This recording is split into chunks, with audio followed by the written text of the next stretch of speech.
Let's do this. Companion planting. This is what I'm finding out this is super important. I've kind of done it on and off. It's a little bit different in pots because there's not a lot of space for roots. But this is that dormant persimmons tree that we got, and it is taken off. I know if it's gonna come back. I've only had 2 dormants that I've even tried before, and this guy's looking lush, beautiful. But also what I'm putting down here is these sweet potato cuttings. I don't know if you remember those and from other video. Made them from a store cuttings. Like it's so simple, guys. And this is just how everything's looking. So we got avocados, persimmons, we got mangoes, and this is that new soursop, I want to say, tree. We got that down here in this pot as well. And really everything's just doing great. I'm finding out that I like to have things that cover the bottom. Like I'm trying to get away from using shade cloth and using man-made things. Do it the natural way. It takes time for things to grow. What sucks about this hobby is it takes a year before something else happens. This mango leaves looking so good. I can't wait for mangoes. Mangoes are one of my favorite fruits. They do really well. You have to worry about the cold more than the heat, but I've had plenty of them die. This is the biggest one that I've gotten to grow so far, but it's densely covered. And also we have things like this to break the wind. Like you got to worry about the elements. You really want a nice compact little area. Look at these avocado leaves. I'm waiting for this rain to really hit to wash off all this kaolin clay, or leave it on there. Whatever happens, eventually these leaves are going to all drop anyway. We're out here in 9B, and this is just a microclimate that I have for my tropical area. We also have some dragon fruit over here as well, and things.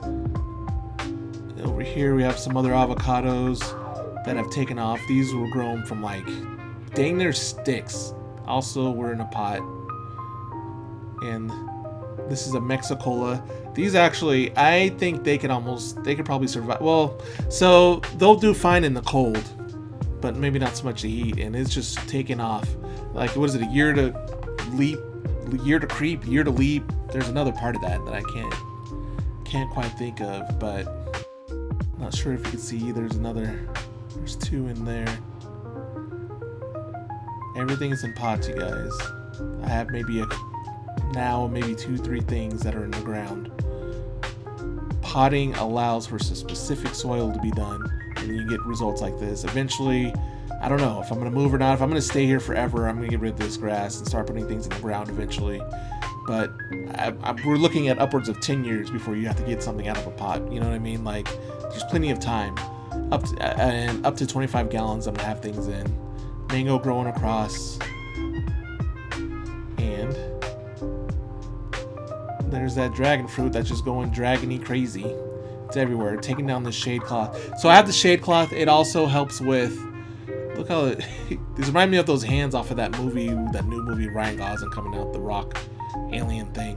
So I think a shade cloth is 2 different things. One, it can block the wind. With the weather changing, it gets super windy. It also blocks some of the sun, but it's kind of a multi-layer thing. Sometimes I'll put it up here when it starts to get windy.